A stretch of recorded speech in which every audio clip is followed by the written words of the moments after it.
আপনারা দেখছেন পশ্চিমবঙ্গের জনপ্রিয় নিউজ পোর্টাল চ্যানেল ভারত বিকাশ নিউজ এক্সপ্রেস।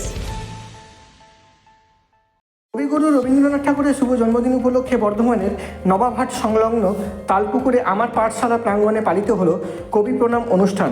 পুষ্টির দিশা কর্মসূচি এবং কৃতি ছাত্র সংবর্ধনাও ছিল এই দিন। অনুষ্ঠানে কবিগুরুর প্রতিকৃতিতে মাল্যদান ও পুষ্পার্ঘ্য অর্পণের মধ্য দিয়ে শুরু হয় এই দিনটি। এছাড়াও দারিদ্র্যকে জয় করে 2025 সালের মাধ্যমিকে 668 নম্বর পেয়ে উল্লেখযোগ্যভাবে সফল হওয়া বর্ধমানের আদর্শ বিদ্যালয়ের ছাত্র রামিজ রাজাকে সংবর্ধনা প্রদান করা হয় এই দিন। আমার পাঠশালার মধ্যে 60 জন শিশু এবং প্রবীণদের মধ্যে আম, কলা, খেজুর, শশা ও লাড্ডু সহযোগে পুষ্টিকর খাবারও বিতরণ করা হয় এই দিন। কর্মসূচির মধ্যে এটিও উপস্থিত ছিল। কবিগুরুর জন্মদিনে আমার পাঠশালার পক্ষ থেকে বিনম্র চিত্তে শ্রদ্ধা জানিয়েছে সকলেই। পাঠশালার সম্পাদক সন্দীপ পাঠকও মুখোমুখি হয়েছেন ভারত বিকাশ নিউজ এক্সপ্রেসের নিজস্ব প্রতিনিধির ক্যামেরার সামনে। নিজস্ব প্রতিনিধির রিপোর্ট পূর্ব বর্ধমান জেলা থেকে। আজকে আমি তালপুকুরে আমার পাঠশালায় এসেছি।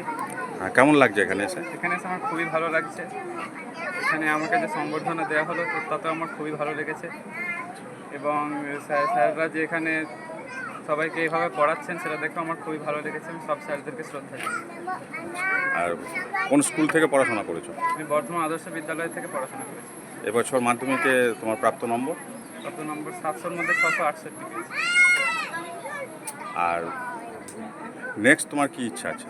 নেক্সট আমি নিট পরীক্ষা দিয়ে মেডিকেল করতে চাই। আচ্ছা, মেডিকেলের প্রতি আগ্রহ কিসের জন্য? মেডিকেলের প্রতি আগ্রহ এমনি ছোটো থেকেই আছে। আর ভবিষ্যতে যারা পরবর্তীতে যারা পড়াশোনা করছে তাদের জন্য কি তোমার উপদেশ থাকবে বা বার্তা দিতে চাও? উপদেশ হচ্ছে যে নিজেকে পড়তে হবে। ভালো রেজাল্ট করার মূল মন্ত্র কি? ভালো রেজাল্ট করার মূল মন্ত্র ওটাই, নিজেকে পড়তে হবে, নিজেকে খাটতে হবে। ঠিক আছে, তোমার নাম? আমার নাম মোহাম্মদ রামিজ।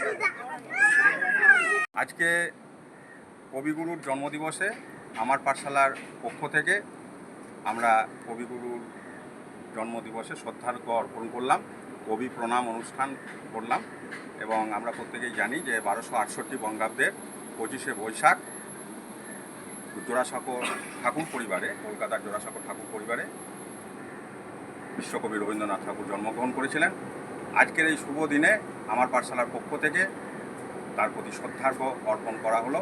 এবং আমাদের মধ্যে উপস্থিত ছিলেন আমাদের উপদেষ্টা মণ্ডলীর সদস্য মাননীয় শ্যামাপ্রসাদ চৌধুরী মহাশয়, মাননীয় শেখ জাহাঙ্গীর মহাশয়, এবং আজকের এই দিনে বর্ধমান আদর্শ বিদ্যালয়ের কৃতি ছাত্র রামিজ রাজাকে আপনারা প্রত্যেকে অবগত।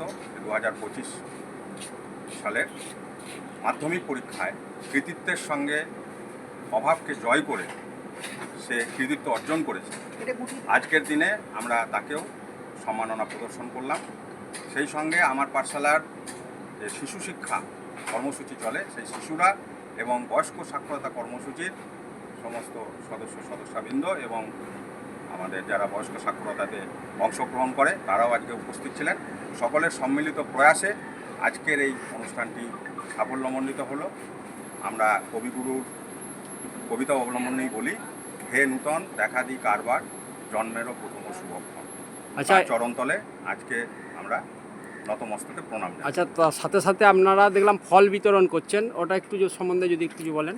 আমার পাঠশালার একটি বিশেষ প্রকল্প আছে, পুষ্টির দিশা কর্মসূচি। প্রত্যেক মাসে আমরা এই কর্মসূচিটি পালন করে থাকি। আজকের এই বিশেষ দিনে আমরা আমাদের ছোট ছোট যে শিশুরা আছে এবং প্রবীণরা আমাদের পাঠশালায় পাঠ গ্রহণ করেন, তাদেরকে আমরা আম, কলা, খেজুর, শশা, লাড্ডু ইত্যাদি সহযোগে আমরা পুষ্টির দিশা কর্মসূচিও পালন করব। আপনার নাম, পরিচয়? পাঠক, আমার পাঠশালার সম্পাদক। ধন্যবাদ।